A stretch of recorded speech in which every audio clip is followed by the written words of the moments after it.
Bonjour à tous et bienvenue sur The Lion Finance. Aujourd'hui, on va parler d'un concept fiscal qui nous concerne tous, investisseurs ou non, la flat tax, ou le prélèvement forfaitaire unique. On entend ce terme partout, mais que signifie-t-il vraiment et comment s'applique-t-il à vos investissements?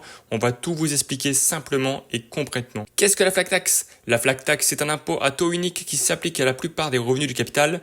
Son vrai nom est le prélèvement forfaitaire unique ou PFU. Avant 2018, les revenus de vos placements financiers étaient imposés au même taux que vos revenus de travail, selon votre tranche d'imposition. C'est-à-dire que plus vous gagnez, plus vous étiez imposé.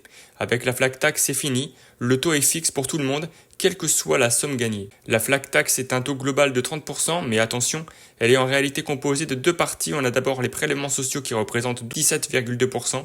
Ce sont des cotisations qui financent la protection sociale et il y a ensuite l'impôt sur le revenu qui s'élève à 12,8%. C'est la somme de ces deux taux qui forment le prélèvement total de 30%. La flat tax s'applique à une large éventail de revenus de capital. Elle concerne les plus-values sur la vente d'actions, d'obligations et d'ETF, mais aussi des dividendes et des intérêts de vos livrets ou de vos obligations.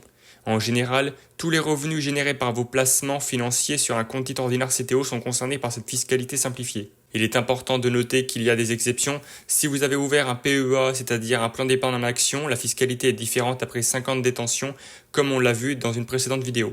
Dans ce cas, les plus-values et les dividendes sont exonérés d'impôt sur les revenus et vous ne payez que 17,2% de prélèvements sociaux.